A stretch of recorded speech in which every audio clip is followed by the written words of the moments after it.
ابرے کرم نور برسا رہا ہے، مزہ خوب رمضان میں آ رہا ہے، رمضان آ گیا۔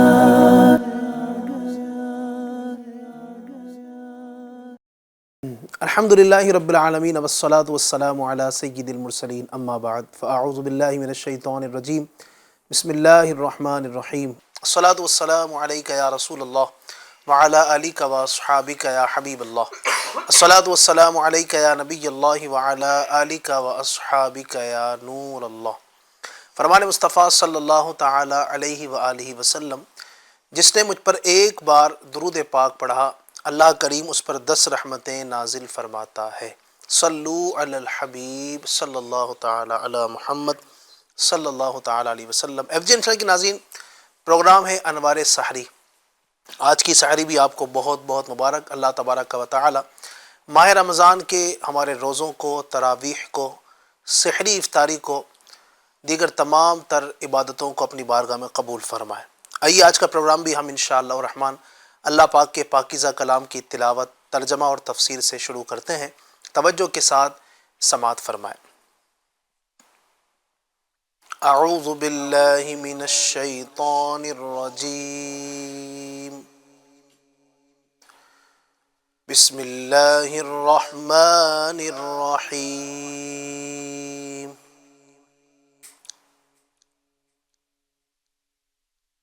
عَمَّ يَتَسَاءَلُونَ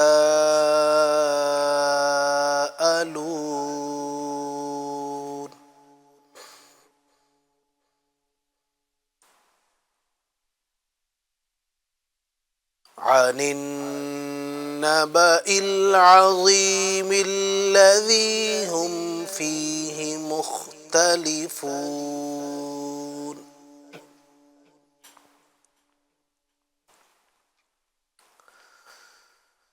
كَلَّا سَيَعْلَمُونَ ثُمَّ كَلَّا سَيَعْلَمُونَ۔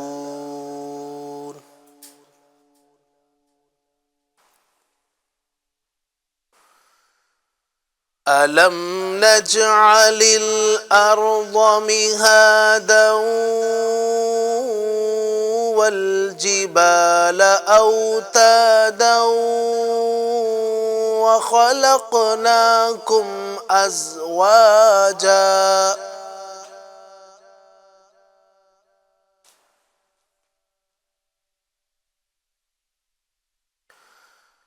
وَجَعَلْنَا نَوْمَكُمْ سُبَاتًا وَجَعَلْنَا اللَّيْلَ لِبَاسًا وَجَعَلْنَا النَّهَارَ مَعَاشًا۔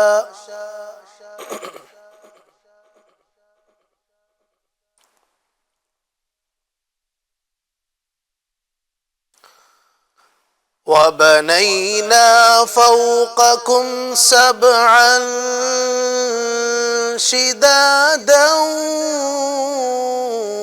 وَجَعَلْنَا سِرَاجًا وَهَّاجًا۔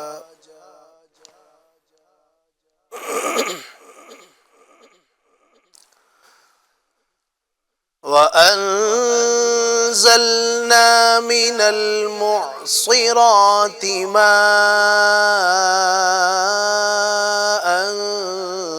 ثَجَّاجًا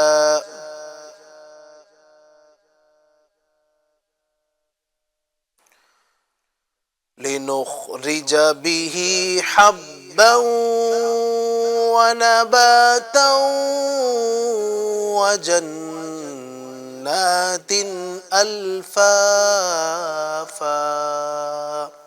صدق اللہ العظیم۔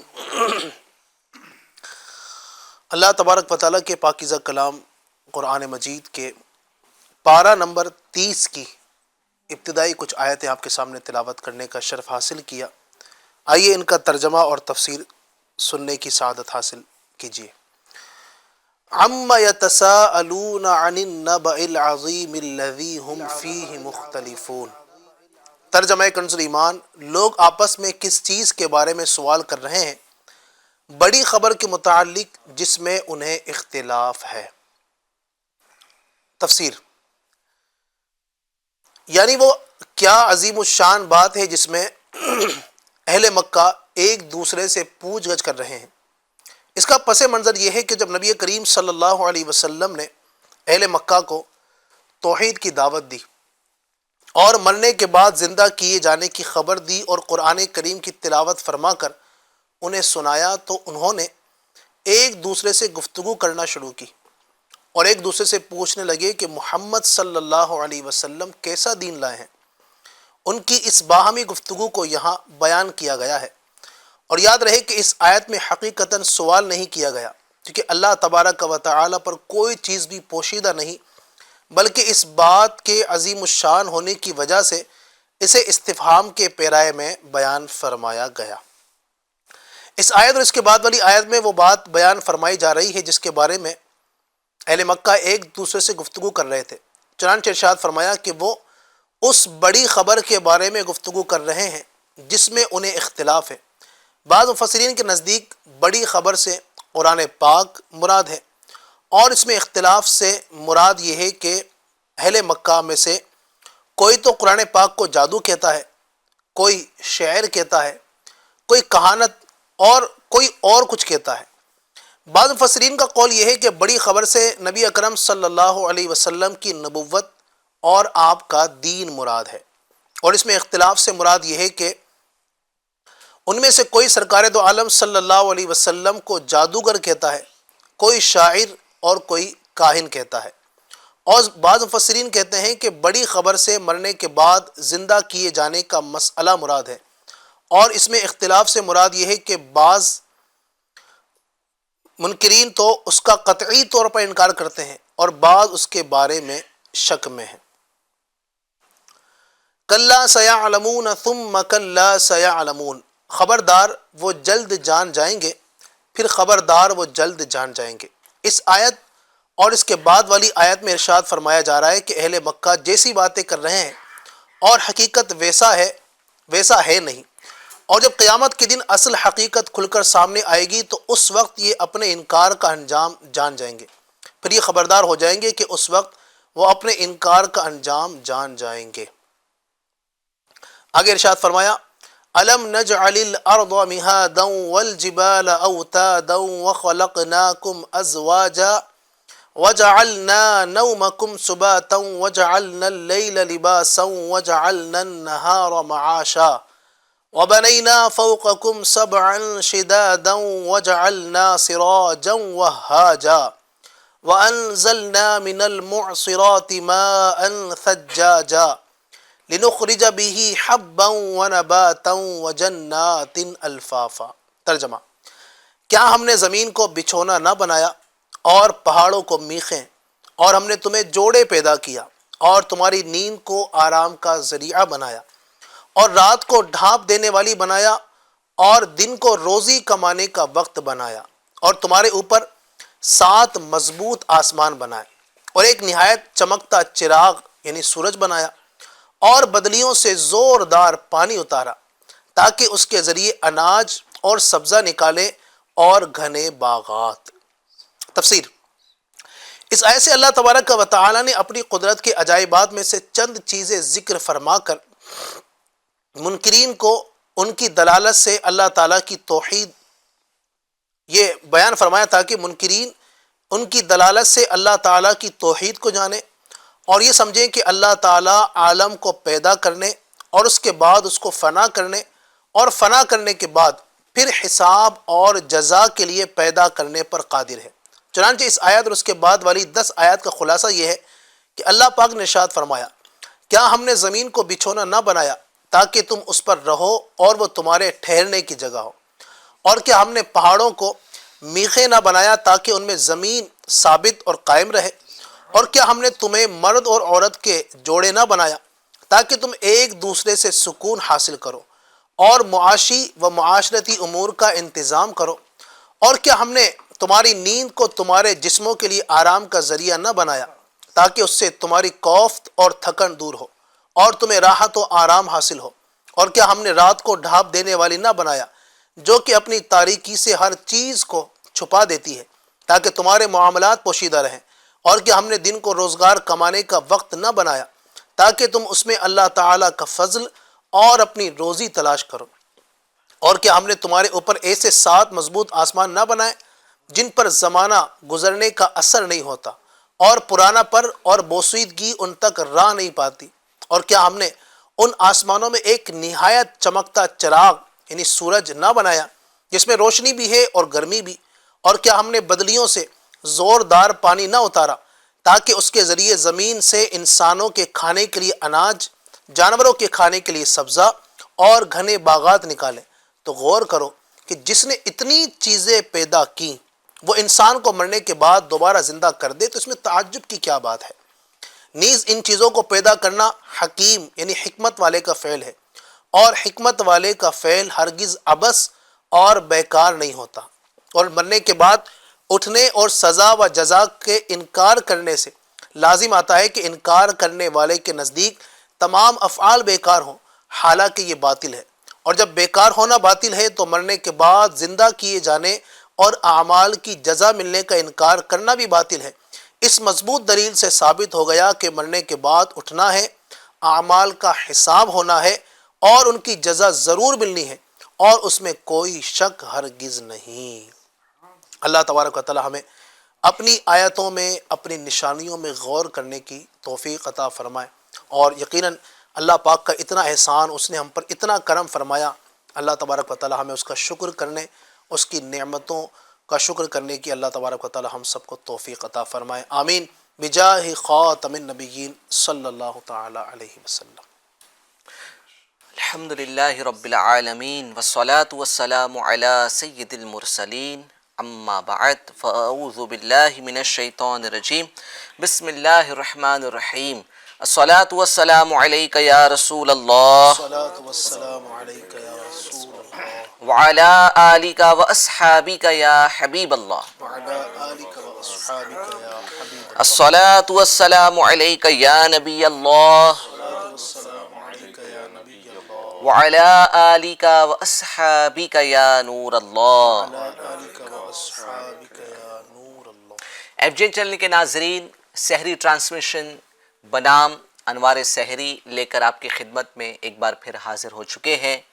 آج بھی انشاءاللہ عز و جل کوئی کسی موضوع پر ہم ڈسکشن کریں گے، مفتی صاحب سے سوالات بھی پوچھے جائیں گے، ڈاکٹر صاحب سے بھی انشاءاللہ عز و جل کچھ ہیلدی ٹپس لی جائے گی، اور کچھ انشاءاللہ انٹرسٹنگ سیگمنٹس بھی ہوں گے۔ آج 10 رمضان ہے، اور رمضان کو 3 حصوں میں تقسیم کیا گیا ہے۔ پہلا عشرہ یہ عشرہ رحمت ہے، دوسرا عشرہ یہ عشرہ مغفرت ہے، اور تیسرا عشرہ یہ جہنم سے آزادی کا عشرہ ہے۔ تو دیکھتے ہی دیکھتے رمضان کے آلموسٹ 9 روزے مکمل ہو چکے ہیں۔ اب یہ عشرہ رحمت کا یعنی پہلے 10 روزوں کا آخری روزہ رہ چکا ہے، اور یہ بھی عنقریب رخصت ہو جائے گا۔ تو عشرہ رحمت کی خوب برکتیں آج لوٹنی ہیں، اور زیادہ سے زیادہ نیکیاں کمانی ہیں، غفلت سے بیدار رہ کر خوب تلاوت قرآن پاک کرنا ہے، درود و سلام پڑھنا ہے، ذکر و اذکار میں مصروف رہنا ہے، با جماعت نماز ادا کرنی ہے انشاءاللہ۔ آج جو 10 رمضان المبارک ہیں، تو ایک عظیم نسبت یہ بھی ہے کہ حضرت خدیجہ الکبریٰ رضی اللہ تعالیٰ عنہ، جو کہ ام المومنین ہیں، ہمارے نبی صلی اللہ تعالیٰ علیہ وسلم کی پہلی زوجہ ہے، یعنی حضور پاک صلی اللہ تعالیٰ وسلم کی فرسٹ وائف ہے، ان کا آج عرس کی تاریخ ہے۔ تو انشاءاللہ عز و جل آج ہم عرس خدیجہ الکبریٰ رضی اللہ تعالیٰ عنہا بھی منائیں گے۔ آپ کے بے شمار احسانات ہیں اسلام پر، ہم مسلمانوں پر۔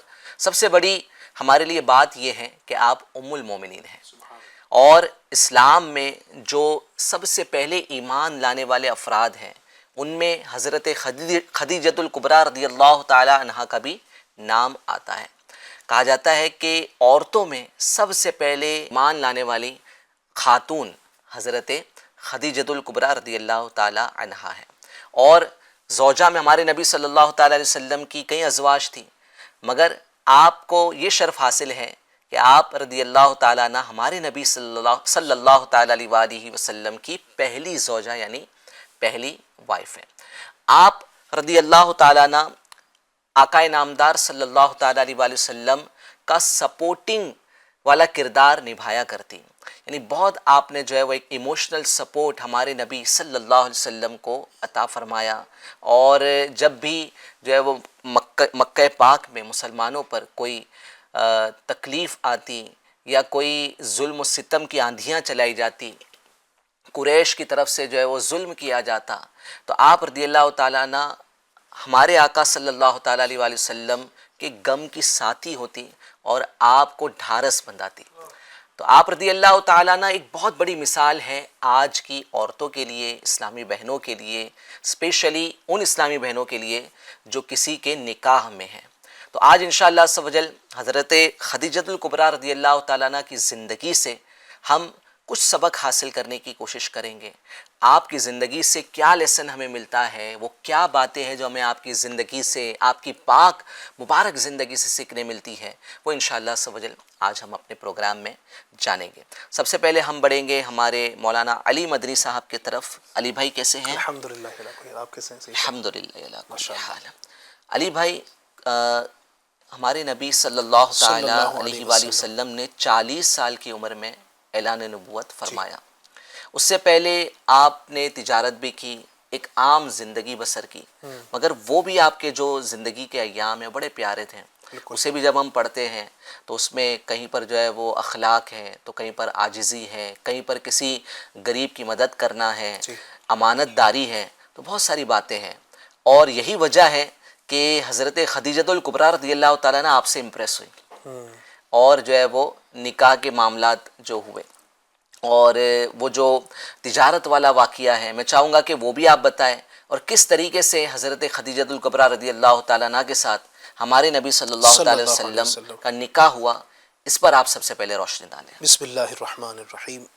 سید صاحب، آج کے دن کی مبارکباد پیش کرنا چاہوں گا، اور آج کا دن یقیناً بہت اہم ہے، اور اللہ تبارک و تعالیٰ نے جن عورتوں پر خاص انعام فرمایا، جی، جن پر اللہ پاک نے خصوصی کرم فرمایا ہے، ان میں اگر سر فہرست ہم نام دیکھتے ہیں، بلکہ خود نبی اکرم صلی اللہ علیہ وسلم نے جن عورتوں کو کائنات کی سب سے افضل ترین عورتوں میں شمار فرمایا، جی، جن عورتوں کو نبی پاک نے 4 عورتوں کا ذکر فرمایا، سبحان اللہ، ان میں بھی نبی پاک نے جو پہلا نام لیا ہے حضرت خدیجہ رضی اللہ تعالیٰ عنہ، جی، اور دوسرا فاطمہ بنت محمد نبی پاک کی صاحبزادی، ٹھیک، اور تیسرا نام ذکر کیا گیا حضرت آسیہ جو فرعون کی بیوی ہیں، جی، وہ مومنہ ہیں، سبحانہ مومنہ تھی، اور چوتھا جو نام ہے حضرت مریم رضی اللہ تعالیٰ عنہ جو عیسیٰ علیہ السلام کی والدہ محترمہ ہے۔ کیا بات ہے، تو آپ دیکھیں نبی اکرم صلی اللہ علیہ وسلم نے ان 4 عورتوں کا بطور خاص ذکر فرمایا، اور فرمایا کہ یہ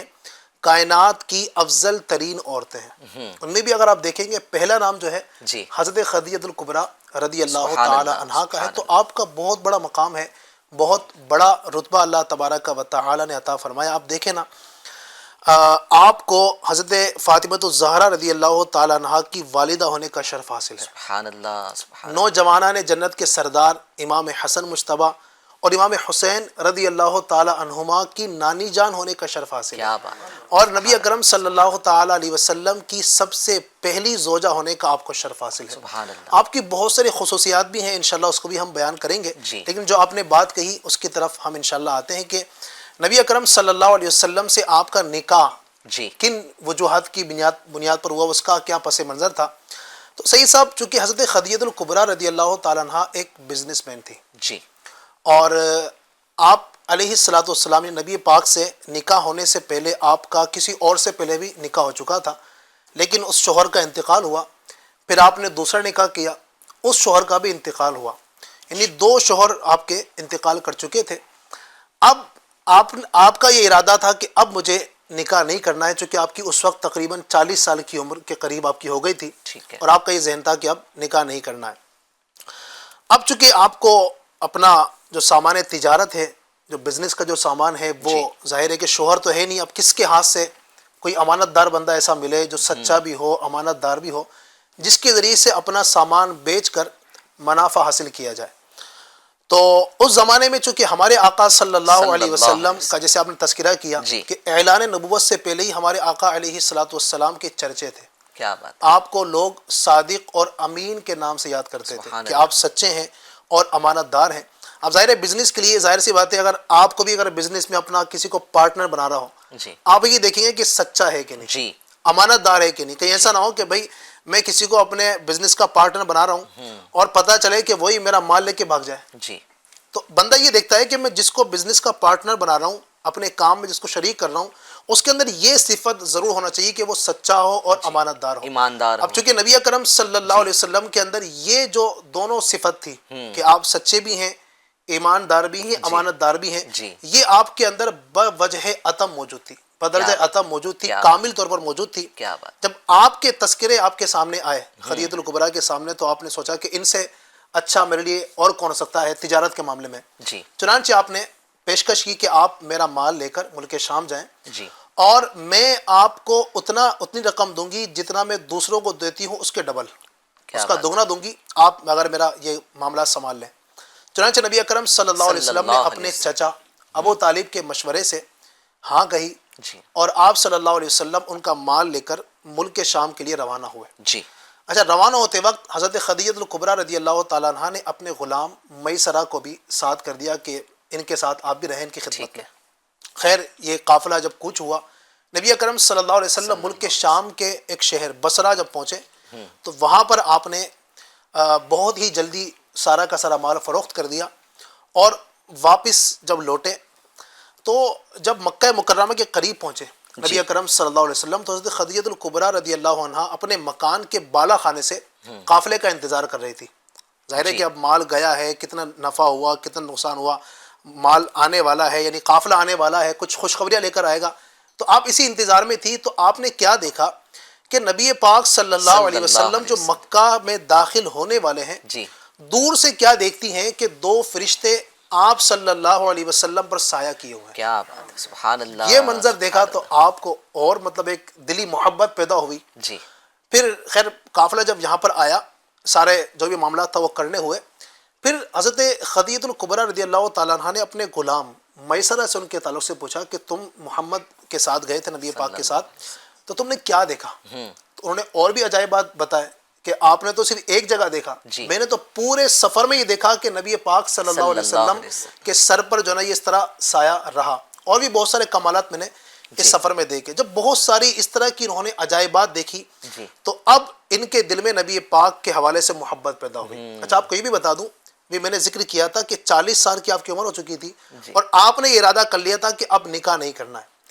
مکہ کے بڑے بڑے سردار آپ کو نکاح کا پیغام دے چکے تھے، لیکن آپ نے منع کر دیا۔ لیکن نبی پاک کے یہ کمالات دیکھے تو آپ نے اپنی طرف سے نکاح کا پیغام بھیجا نبی پاک کی بارگاہ میں۔ نبی اکرم صلی اللہ علیہ وسلم کے پاس جب نکاح کا پیغام ان کی طرف سے آیا، تو پیارے آقا صلی اللہ علیہ وسلم نے اپنے گھر کے جو بڑے تھے، آپ کے چچا ابو طالب اور دیگر جو بڑے تھے، ان سے آپ نے مشورہ کیا۔ جب ان لوگوں نے دیکھا کہ اتنی پاک دامن عورت کا یہ پیغام نکاح ہے تو کیوں منع کیا جائے، چنانچہ آپ کے چچا ابو طالب اور دیگر جو گھر کے افراد تھے، سب نے ہاں کہی، اور ایک دن متعین ہوا کہ نکاح کی تقریب ہوگی۔ چنانچہ وہ دن بھی آیا۔ نبی پاک صلی اللہ علیہ وسلم اپنے چچا ابو طالب اور حضرت امیر حمزہ رضی اللہ تعالیٰ عنہ اور صدیق اکبر رضی اللہ عنہ اور دیگر کچھ جو شرفاء تھے ان کے ساتھ ان کے گھر پہنچے، نکاح کی تقریب ہوئی۔ آپ کے چاچا ابو طالب نے نہایت فصیح و بلیغ خطبہ پڑھا، اور اس طرح نبی اکرم صلی اللہ علیہ وسلم کا حضرت خدیجۃ الکبریٰ رضی اللہ تعالی عنہا کے ساتھ کائنات کا شاندار ترین نکاح ہو گیا۔ کیا بات ہے، سبحان اللہ سبحان اللہ، سن کے بڑا مزہ آیا، سبحان اللہ، مزہ آ گیا، ماشاء اللہ ماشاء اللہ۔ بڑے شاندار طریقے سے آپ نے اس واقعے کو بیان فرمایا۔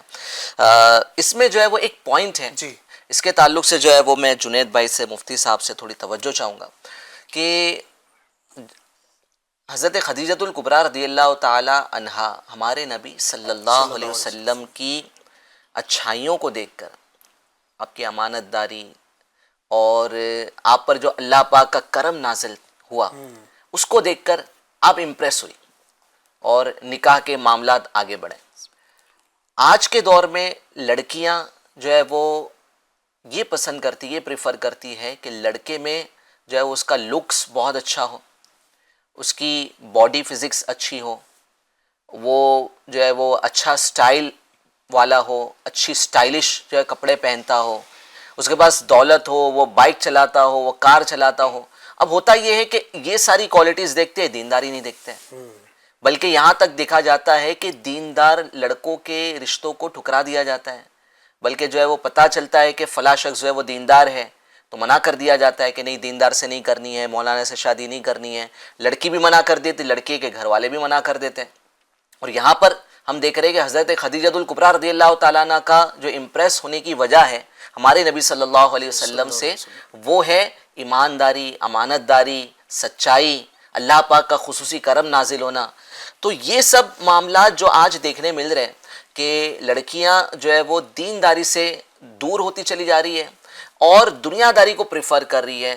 اور بعض مرتبہ ایسا ہوتا ہے کہ دینداری کی کمی ہونے کی وجہ سے پھر جو ہے وہ ظلم و ستم کے معاملات ہوتے ہیں اور شادی کے بعد جو ہے وہ مسائل ہو جاتے ہیں. اس پر ہم نے کل بھی گفتگو کی تھی. تو کیا کہیں گے جنید بھائی اس موضوع پر، دینداری کیوں نہیں دیکھی جا رہی ہے اور کیوں صرف اور صرف جو ہے وہ لکس اور سٹائل یہ سب کو ہی پریفر کیا جا رہا ہے، اور کیا کرنا چاہیے ایکچوئل میں ہمیں؟ بسم اللہ الرحمن الرحیم. علم دین کی کمی جی سب سے بنیادی بات.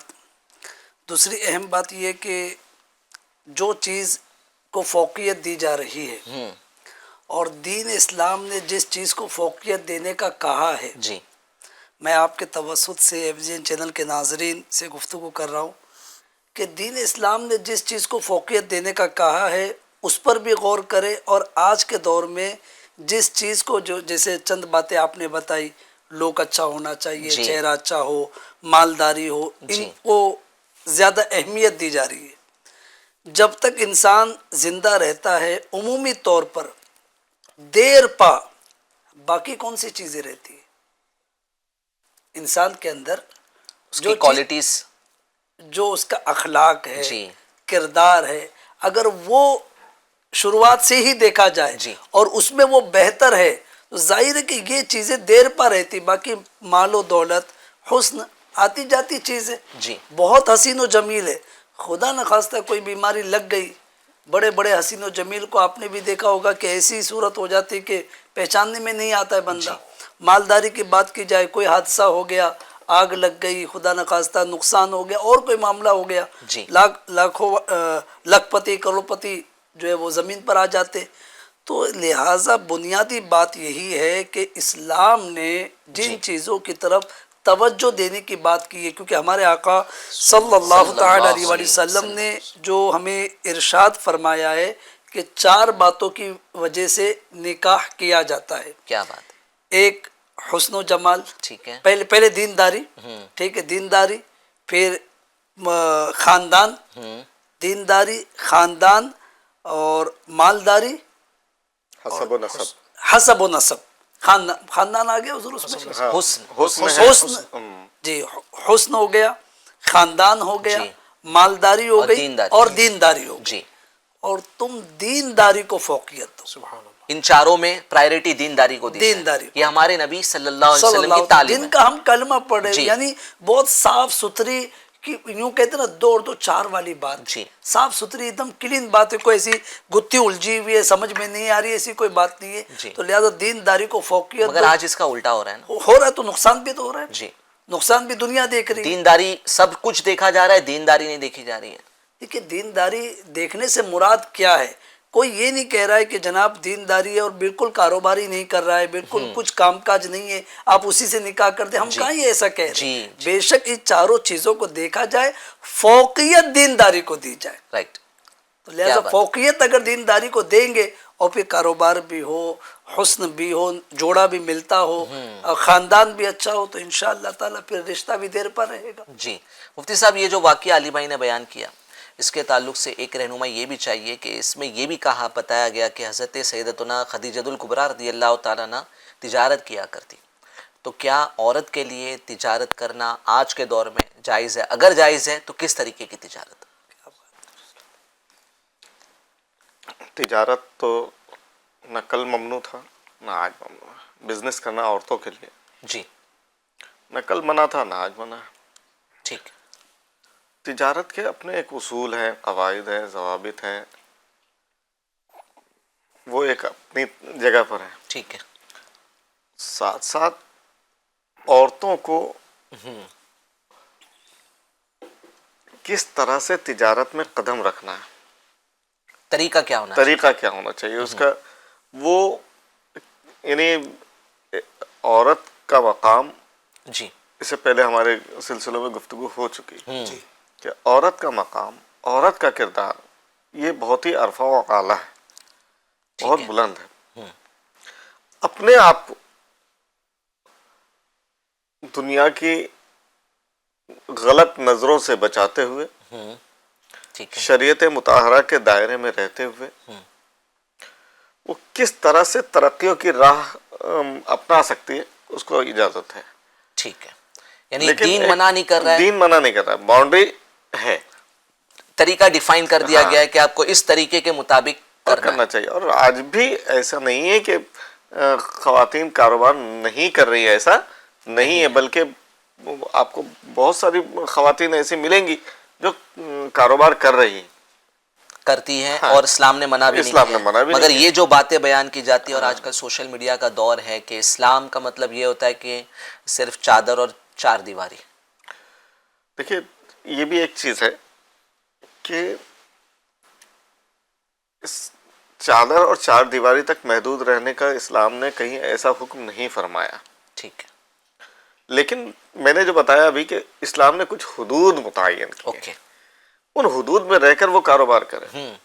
لیکن اگر وہ ایک خاتون ہے, ابھی بچی تھی, وہ بڑی ہوئی, جی, اس کی کفالت اس کے ماں باپ پر, ٹھیک ہے, جوان ہوئی, شادی ہوئی, جی, اب اس کی کفالت کس کے اوپر ہے؟ اس کے شوہر شوہر کے پر. اوپر ہے. عورت سے یہ نہیں کہا گیا کہ تم کما کر اپنے شوہر کو کھلاؤ, اپنے بال بچوں کو کھلاؤ. اب اوکے. میرے علم کے مطابق مولانا علی مدنی صاحب نے بھی کتابیں پڑھی ہیں, میں نے بھی پڑھی ہے, اور آپ حضرات نے بھی پڑھی ہے, لیکن ہم نے درس نظامی میں یہ سب کہیں ایسا ہم نے یہ نہیں پڑھا ہے جی کہ عورت کمائے اور شوہر شوہر کھائے. ایسا نہیں ہے, ایسا نہیں ہے. کمانے کی ذمہ داری شوہر کی ہے, شوہر کی. اور یہ کتنا اچھا طریقہ ہے نا جی. کہ دیکھا جائے تو جو گھر کی ذمہ داری ہے, گھر کے معاملات, گھر کی فکریں, یہ شوہر کو دے دیے گئے کہ شوہر کمائے, شوہر باہر سے لا کر سارا کام وہ کرے. ہاں, سارا جو ہے وہ باہر جا کر محنت مزدوری کر کے وہ لے کر آئے, اور عورت کو گھر بیٹھے جو ہے وہ, یعنی ایک طرح سے جو عورت کو اس طرح کی تکلیفیں برداشت کرنے سے جو ہے وہ بچایا ہی گیا ہے. آپ جو کہہ رہے تھے چادر اور چار دیواری, جی جی جی, اس یہ موضوع چادر اور چار دیواری یہی ہے. ٹھیک ہے. کہ جب وہ نابالغ تھی تو اس کی کفالت اس کے باپ پر تھی, جی, جب بالغ ہوئی اس کے شوہر پر ہوئی, یعنی شادی ہو گئی, شادی ہونے کے بعد اس کے شوہر پر اس کی ذمہ داری, عورت پر اس کے گھر خاندان کا خرچہ واجب نہیں. جی, شوہر اگر دنیا سے فوت ہو گیا, اولاد ہے, اولاد پہ ذمہ داری ہے, اولاد کے حقوق دیے گئے شریعت مطہرہ نے. اس کو اگر پازیٹیو لیں تو یہ بہت ہی بہترین چیز ہے کہ اگر جو ہے وہ ہم یہ ذمہ داری عورت پر ڈال دیں کہ عورت کو کمانا ہے اور شوہر نے کھانا ہے, تو اب تو جو ہے وہ جتنے بھی شوہر ہیں وہ گھروں میں بیٹھ جائیں گے, اور پھر عورتوں نے کام کرنے نکلنا ہے, پورا نظام درم برم ہو جائے گا. ہاں مفتی صاحب, یہ غور کرے, توجہ کرے, یعنی اتنی اہم ترین چیز ہے کہ عورت کو اللہ تعالیٰ نے سیفٹی عطا فرمائی, حفاظت عطا فرمائی. کیا بات ہے, واہ, ہم پروٹیکشن دیا گیا ہے اسلام میں. اور عورت جس کی ضرورت ہے کاروبار سے, میں پھر تیسری چوتھی مرتبہ عرض کر رہا ہوں کہ کاروبار سے منع نہیں کیا گیا, لیکن شرعی حدود, شرعی دائرے میں رہتے ہوئے وہ کاروبار کر رہی ہیں, ایسا بھی نہیں کہ آج نہیں کر رہی ہیں. جی, لیکن یہ ہے کہ کفالت کی ذمہ داری شوہر کی, وہ مرد کی ہے عموماً. ٹھیک ہے. کہیں ایسے بھی ہوتا ہے کہ بیچارے اب وہ شوہر کا بھی انتقال ہو گیا, اولاد بھی نہیں ہے, چھوٹے چھوٹے بچے ہیں, بھائی بھی نہیں ہے, خاندان بھی نہیں ہے, وہاں کر رہی ہیں عورتیں, یا گھر میں شوہروں کا ساتھ دے رہی ہے, وہ بھی اچھی بات ہے, جی, لیکن وہ حدود کے ساتھ کرنا چاہیے. جی, ماشاءاللہ اسلام میں جو ہے وہ اس چیز کو پروموٹ نہیں کیا گیا ہے کہ شوہر بیٹھ کر کھائے. بعض ہوتے اس طرح کے معاملات بھی دکھا جاتا ہے, مسلمانوں میں بھی ہے کہ جو ہے وہ شوہر نہیں کماتا ہے, شوہر جو ہے گھر میں بیٹھا رہتا ہے, اور ساری جی اس کا فیصد لمیٹڈ ہے, اور اس کو ہم پسند نہیں کرتے. وہ بھی کوئی ایسی مجبوری, کوئی ایسا وہ ہوگا. اور دیکھیں نا مفتی صاحب نے جو بات فرمائی کہ اور اسلام نے اجازت دی ہے تو اسلام کی خاتون اول ہے نا جی سیدتنا خدیجۃ الکبریٰ جی، رضی اللہ تعالیٰ عنہ، اور ان کی سیرت کے پہلو میں ماشاءاللہ جو علی بھائی نے ابتدا کی کہ ان کی پہچان ہی جو ہے وہ تاجر کے طور پر ہے، صحیح۔ تجارت ان کی جی پہچان جی تھی۔ اسی سے میں نے سوال عرض جی۔ کیا کہ اس کا ریفرنس دے کر کہ حضرت خدیجۃ الکبریٰ رضی اللہ تعالیٰ عنہ تجارت کیا کرتی کہ خدا نہ خواستہ اللہ نہ کرے اگر اسلام اس چیز کو پسند نہ کرتا تو پیارے آقا صلی اللہ تعالی علیہ وسلم جو بانی اسلام ہے ان کی سب سے پہلی زوجہ ہی تاجر، جی سبحان اللہ۔ کیا بات۔ کیسے ہو سکتا تھا؟ اچھا، اس سے ریلیٹڈ ایک جو ہے وہ جنید بھائی سے سوال ہے کہ حضرت خدیجۃ الکبریٰ رضی اللہ تعالی عنہا نے اپنا سب کچھ اپنے شوہر نامدار پر وار دیا، اپنا مال بھی وار دیا، اپنا سب کچھ لوٹا دیا، یعنی ایسی محبت نا اپنے شوہر کے لیے۔ اور میں نے پہلے بھی عرض کیا کہ آپ ایک ایموشنل سپورٹ ہمارے نبی صلی اللہ علیہ وسلم کے لیے دیتی تھی، اور آپ کو ڈھارس بندھاتی تھی اور آپ کو ایک ہمت دلاتی تھی۔ تو حضرت خدیجۃ الکبریٰ رضی اللہ تعالیٰ عنہ کی ایک طرف یہ صفت ہے، آپ کی یہ کوالٹیز ہیں کہ آپ اپنے شوہر کو سپورٹ کریں، ہمارے نبی صلی اللہ علیہ وسلم کو سپورٹ فراہم کر رہی ہے۔ دوسری طرف ہماری آج کی اسلامی بہنیں کہ بعض مرتبہ وہ شوہر کو پریشان کر رہی ہوتی ہے، اس پر جو ہے وہ اپنی ضروریات کا بوجھ ڈال رہی ہوتی ہے، اس وقت جو ہے وہ شوہر بیچارہ بہت زیادہ، اگرچہ شوہر پر ذمہ داری ہے گھر بار کی، بٹ کیا اسلامی بہنوں کا شوہر پر اس طرح کا جو ہے وہ بوجھ ڈالنا، اسے پریشان کرنا اور اس کے لیے اس کے سامنے اتنی ساری ضرورتیں رکھ دینا کہ وہ پورا ہی نہ کر سکے، تو کیا کمپیریزن ہے حضرت خدیجہ الکبریٰ رضی اللہ تعالیٰ عنہ کی سیرت ہم پڑھ رہے ہیں، سن رہے ہیں، اور دوسری طرف ہماری آج کی اسلامی بہنیں؟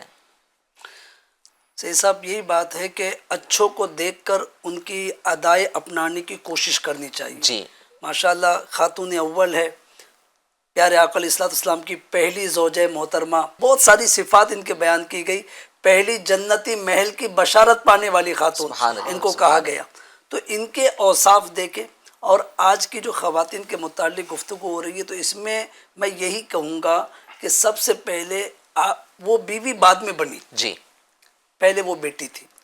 ٹھیک ہے، تو جب وہ بیٹی ہے اس وقت اگر والدین ہی اس طرح کی تربیت اس کی کرے کہ بیٹی اس طریقے جس طریقے سے ہم اپنے گھر میں رہ رہے صبر و شکر کے ساتھ، جو دسترخوان بچھائے اس پر جو نعمت آئی ہے اللہ کا شکر ادا کرتے ہوئے اگر اس کو کھاتے رہیں گے، جو میں حسب حیثیت جیسا والد ہے، والد والدہ حسب حیثیت اس کو لباس دلا رہے، ابھی ماہ رمضان ہے، ان قریب عید بھی آنے والی ہے، تو اس طریقے سے اگر اس کو جو ہماری حسب حیثیت ہے ہم آپ کو پیش کریں گے، بیٹا اسی میں صبر و شکر کے ساتھ اللہ کی رضا پر راضی رہتے ہوئے آپ کو زندگی گزارنا، اور یہ ساری چیزیں اگر پہلے ہی سے ہم لے کر چلیں گے، جو آج بیٹی ہے کل وہ بیوی بنے گی، ایک دم سے اس کی عادتیں چینج نہیں ہوگی، اس کی جو فطرت یعنی اس کی جو عادتیں بچپن سے تربیت ہوئی ہے وہ وہاں جا کر وہی مطالبات کر رہی ہے۔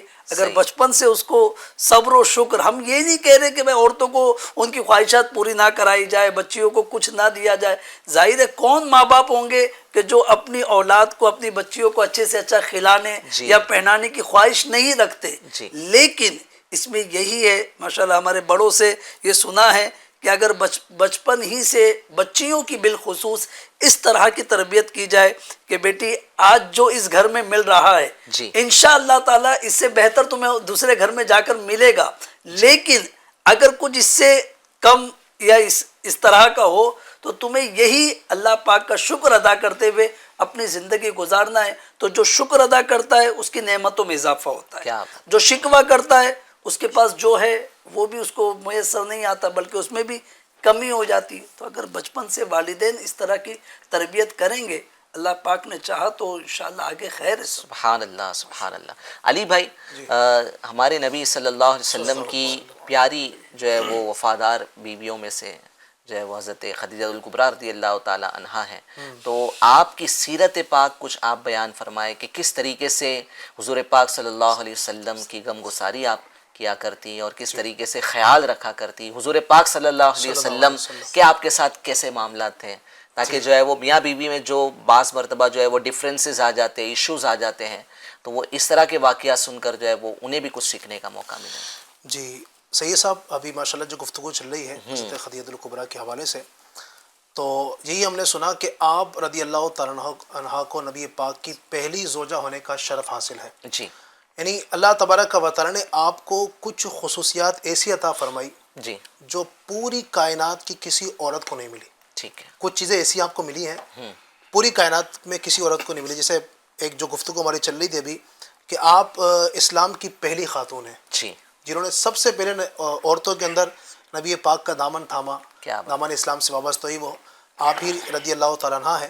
اسی طرح آپ کی خاص خصوصیات میں یہ بھی آتا ہے کہ نبی پاک کی سب سے پہلی زوجہ ہیں. سبحان اللہ. اچھا نبی پاک کی ان سے محبت اور بھی آپ دیکھیں کہ نبی پاک صلی اللہ علیہ وسلم نے ان کے رہتے ہوئے جی کسی اور عورت سے نکاح نہیں فرمایا. کیا بات ہے. سبحان اللہ. سبحان اچھا ایک اور ان کے اندر خصوصیت یہ بھی تھی کہ نبی پاک صلی اللہ علیہ وسلم کی تمام ہی اولاد جی سوائے ایک حضرت ابراہیم کے جتنی بھی اولادیں ہیں وہ حضرت خدیجہ الکبریٰ رضی اللہ تعالیٰ عنہا سے ہیں. کیا بات. 4 صاحبزادی آپ کی ہیں اور 2 صاحبزادے یہ ان سے ہیں.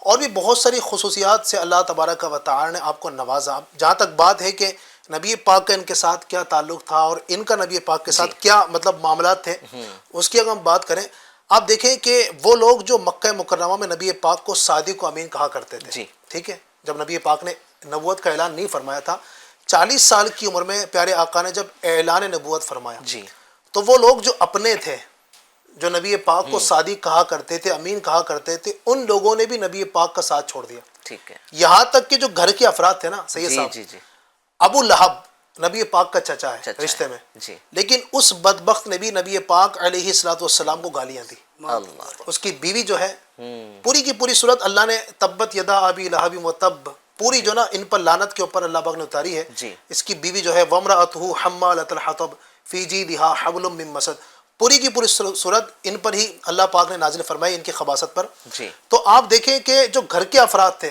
چچا ہے نبی پاک کا سب نے وہ ساتھ بھی چھوڑ دیا. سب نے ساتھ چھوڑ دیا. جی. اس وقت جس نے نبی پاک کے دامن کو تھامے رکھا وہ خدیجہ الکبریٰ رضی اللہ تعالیٰ ڈیفیکلٹ ٹائمز میں کام بالکل آنا. ایسے مشکل وقت میں کہ جب ساری غم گساری غم گساری جو ہے جی جی سبحان اس اللہ موقع پہ جی سبحان کہ اللہ سب نے ساتھ چھوڑ دیا ہے اور جو ہے وہ حضرت خدیجہ الکبریٰ رضی اللہ تعالیٰ اپنے شوہر کے ساتھ کھڑی ہے انہوں نے اعلان نبوت کیا ہے سبحان اللہ. اور آپ نے جو اس کو ایکسیپٹ کیا ایکسیپٹ کیا. جی تو یعنی اس ایسے مشکل وقت میں نبی پاک کے ساتھ کھڑی رہی. اچھا پھر اتنا ہی نہیں آپ دیکھیں نبی پاک صلی اللہ علیہ وسلم پر جب پہلی وحی نازل ہوئی جی اقرا بسم ربک الذی خلق جب آپ غار حرا میں تھے تو اس وقت نبی پاک صلی اللہ علیہ وسلم جب گھر پر تشریف لائے اپنی زوجہ پاک کے پاس حضرت خدیجہ کے پاس تو آپ کے مبارک جسم سے پسینہ ٹپک رہا تھا اور اس طرح کا معاملہ تھا. اس وقت بھی حضرت خدیجہ الکبریٰ رضی اللہ تعالیٰ عنہ نے نبی پاک کو چادر پہنائی اڑائی جی اور اس وقت آپ کے سکون کا ذریعہ بنی. کیا بات. اس طرح کے کئی واقعات آپ کو ملتے ہیں کہ یہاں تک کہ جب مکہ کے جو منکرین تھے نبی پاک کے دشمن جو ہو گئے تھے چونکہ نبی پاک کو اب اعلان نبوت کا جو ہے نا وہ کی اجازت مل چکی تھی.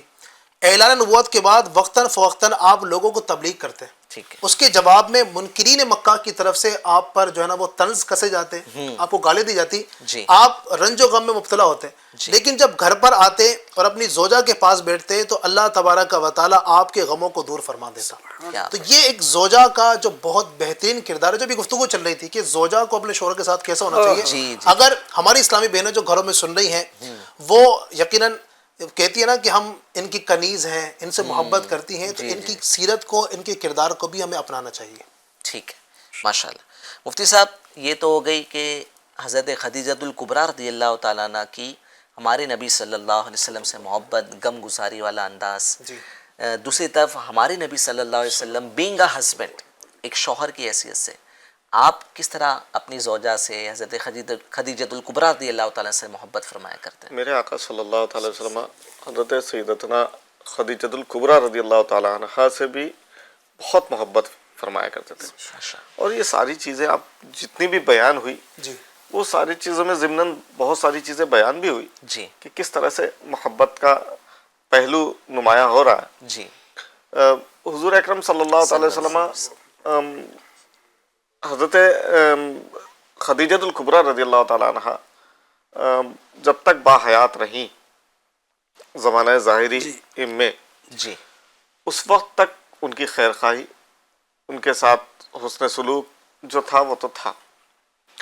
یہاں تک کہ جب حضرت خدیجہ الکبریٰ رضی اللہ تعالی عنہ کا وصال ہو گیا جی تو حضور اکرم صلی اللہ تعالی وسلم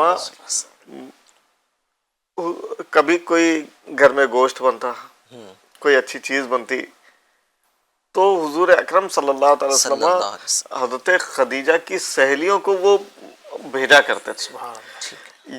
اب یہاں یہ جو بھیجنا ہوا کرتا تھا یہ اس بنیاد پر نہیں ان عورتوں کی طرف، بلکہ نسبت تھی حضرت خدیجہ، کیا بات ہے، سبحان اللہ سبحان اللہ، کہ یہ حضرت خدیجہ کی سہیلیاں ہیں۔ جی جی ایسے کئی مواقع آئے جس میں حضور اکرم صلی اللہ علیہ وسلم نے ارشاد فرمایا کہ وہ خدیجہ کی سہیلیاں، تو حضور اکرم صلی اللہ علیہ وسلم یعنی اس سے محبت کا اندازہ کر سکتے ہیں کہ میرے آقا صلی اللہ علیہ وسلم جب ان کی سہیلیوں کا اتنا خیال کرتے تھے تو حضرت سیدتنا خدیجہ الکبریٰ رضی اللہ تعالیٰ عنہ کے معاملات کا کیا حال رہا ہوگا۔ اچھا، ایک جو اسلامک ہسٹری جب ہم پڑھتے ہیں تو اس میں جو ہے وہ اعلان نبوت کے بعد جو حالات مسلمانوں کے ساتھ پیش آئے، پھر انہیں محصور کر دیا گیا وادی کے درمیان، شعب ابی طالب، جی، تو یہ سب واقعات پیش آئے، اور اسی دوران جو ہے حضرت خدیجہ الکبریٰ رضی اللہ تعالیٰ عنہ کا بھی وصال ہوا۔ تو اس طرح جو ہے وہ، اور میرے خیال سے آپ کے چچا بھی جو ہے ابو طالب کا بھی اسی زمانے میں جو ہے وہ، 10ویں سال، جی، یعنی ایک جو سپورٹ سسٹم تھا ہمارے نبی صلی اللہ علیہ وسلم کا، تو یہ تقریباً جو ہے وہ، یعنی وہ اس کو میرے خیال سے غم کا سال کہا گیا، غم کا سال، غم کا سال کہا نبی پاک نے فرمایا، ہاں حضور نے عام الحزن۔ جی، تو اس پر اگر کچھ روشنی ڈالے اس واقعے کو لے کر، اور پھر جو ہے وہ یعنی کیسی محبت تھی آپ کو، اور آپ کو کیسا سپورٹ تھا حضرت خدیجہ الکبریٰ رضی اللہ تعالیٰ عنہ کا، اس تعلق سے کیا فرمائیں گے علی بھائی؟ میں تو اس واقعے سے یعنی جو سمجھ پایا ہوں جی، وہ یہی ہے کہ حضرت خدیجہ الکبریٰ رضی اللہ تعالیٰ عنہ کہ اتنی عظیم آپ شخصیت ہیں کہ نبی پاک علیہ الصلوۃ والسلام کے لیے اپنی جان تک قربان کر دی، یعنی دین کی راہ میں ہی ان مشقتوں کو برداشت کرتے ہوئے آپ نے اپنی جان قربان کر دی، یہاں تک کہ آپ ابھی جو تذکرہ ہوا تھا نا کہ آپ تاجرہ ہیں، جی، بزنس آپ کیا کرتی تھی، تو یہ بھی میں نے پڑھا کہ آپ رضی اللہ تعالیٰ عنہ نے سارا مال جب ضرورت پڑی پیارے آقا کے خدمت میں قربان کر دیا۔ سبحان اللہ، تو سبحان یہ آپ دیکھیں کہ شعب ابی طالب میں آپ محصور ہیں، جی، وہاں پر آپ قید و بند کی صورتیں برداشت کر رہی ہیں، جی، اس وقت میں بھی، حالانکہ آپ دیکھیں نا کسی کے پاس جب اسٹیٹس ہوتا ہے نا بڑا، مال و دولت ہے، سب کچھ ہے، تو بندہ چاہتا ہے کہ عیش و آرام کی زندگی گزارے، جی، لیکن نبی پاک پر مصیبتیں آ رہی ہیں آپ کے اعلان نبوت کی وجہ سے، جی، تو آپ رضی اللہ تعالیٰ عنہ بھی اس کے اندر برابر کی شریک ہیں۔